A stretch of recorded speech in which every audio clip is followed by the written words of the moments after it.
अस्सलाम वालेकुम जी, आप मेरा यूट्यूब चैनल देख रहे हैं। सोहराब बरकताब से मुखातिब है ज़हीर मुनीर बनाम रियासत पाकिस्तान केस के हवाले से बातचीत करेंगे। इस केस में बेशुमार झूठ बोले गए हैं, फ्रॉड किए गए हैं, लेकिन इस केस का जो सबसे बड़ा झूठ और फ्रॉड जो आज तक किया गया है वो एक स्टेटमेंट थी मुअज़्ज़ज़ जज साहब की। जब मुअज़्ज़ज़ जज साहब ने कहा था कि मेरी बेटी भी घर के अंदर ये केस सुनती है, वो वीडियोस फॉलो करती है, वो रिपोर्टिंग देखती है, मेहदी अली काज़मी और उनकी बेगम की जो वीडियोस मंजर-ए-आम पर आती हैं वो देखती है। आज हमें अंदाजा हो गया है, बड़ा क्लियर हो गया है कि मुअज़्ज़ज़ जज साहब ने मजाक किया था, मुअज़्ज़ज़ जज साहब ने ठट्ठा किया था, मुअज़्ज़ज़ जज साहब ने हम सब का मजाक उड़ाया था इज्तिमाई तौर पर। अगर जज साहब की बेटी सुन रही होती, अगर जज साहब ने कोई फैसला देना होता और अगर जज साहब ने अपना जुडिशियल विजडम या फिर एक कॉमन ह्यूमन इंटेलेक्ट को सामने रखते हुए भी फैसला करना होता तो आज के दिन फर्द जुर्म आयद हो जाती। आज के दिन ज़हीरे और शब्बीरे को बता दिया जाता कि तुम लोगों ने रियासत की बेटी के साथ, रियासत के अंदर मौजूद रियासत के शहरी के साथ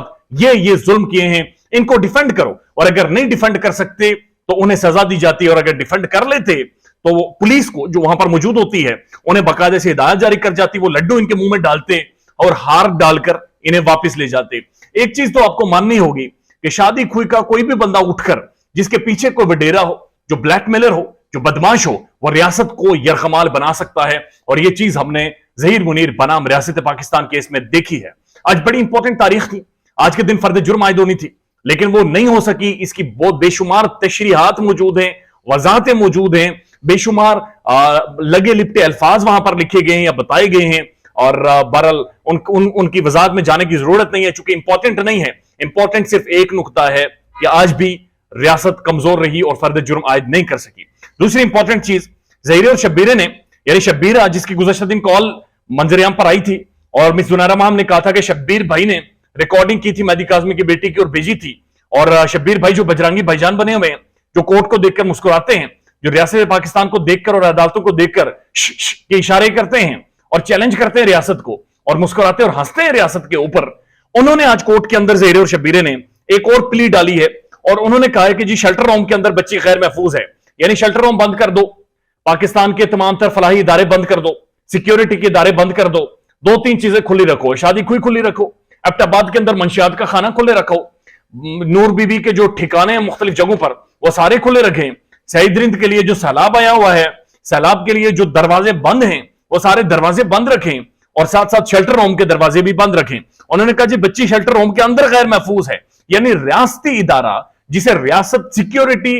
समझ रही है, जिसके लिए रियासत बजट अलाउट कर रही है, जिसके लिए पैसे दिए जा रहे हैं, जिसकी मॉनिटरिंग रियासत कर रही है, शब्बीरा उन्हें मानने से इनकार कर रहा है। और शादी खुई यानी नूर बीबी की जो सपूत हैं, जो दो अनमोल रतन हैं, वो ये कह रहे हैं कि रियासत गलत है, हम लोग और नूर बीबी ठीक है, लिहाजा इसे बंद करें। वो कह रहे हैं शेल्टर होम के अंदर सीसीटीवी कैमरास लगे हुए हैं और वहां पर बच्ची सो नहीं पाती रातों को, बच्चे की प्राइवेसी बुनियादी तौर पर इन्वेड हो रही है। तो अगर कोई प्राइवेसी उसकी इन्वेड हो रही है तो इसका बेहतरीन तरीका यह है कि वहां से कैमरेज उतरवा दिए जाएं, अगर उनके बेडरूम में कैमरे लगे हुए हैं या उनके वॉशरूम में मौजूद हैं। लिहाजा इसका चेकअप होना चाहिए, इसको इन्वेस्टिगेट करना चाहिए। अगर इसके अंदर कोई लॉजिक है या मंतक है कि वहां पर कैमरे उनके बेडरूम के अंदर मौजूद है तो वो कैमरे जरूर वहां से हटा देने चाहिए, लेकिन मेरी इत्तलात के मुताबिक बेडरूम के अंदर कोई कैमरा मौजूद नहीं है। उसके बाद वो कह रहे हैं कि फीमेल्स की तादाद कम है और मेहदी काज़मी की जो बेटी है वो बड़ी एक ट्रॉमा से गुजर रही है, क्योंकि फीमेल उसके साथ एक है या दो हैं, लिहाजा फीमेल्स की तादाद बढ़ाई जाए। तो शब्बीरे ने वजाहत नहीं की कि जब नूर बीबी से भगा रही थी तो नूर बीबी के साथ कितनी और फीमेल्स थी,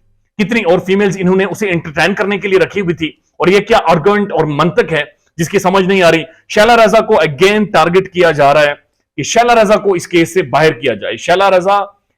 एक पॉलिटिशियन है जो समझती हैं कि सिंध से ह्यूमन ट्रैफिकिंग स्मगलिंग होती है तो गैंग और जो इस गैंग के मास्टर्स हैं, हैंडलर्स हैं, उन सबको शैला रजा से मसला इसलिए क्योंकि वो उन लोगों के बारे में बातचीत कर रही है जो कि ह्यूमन ट्रैफिकिंग और ह्यूमन स्मगलिंग सिंध के अंदर से कर रहे हैं। ख्याल रखिएगा अपना। अल्लाह हाफिज।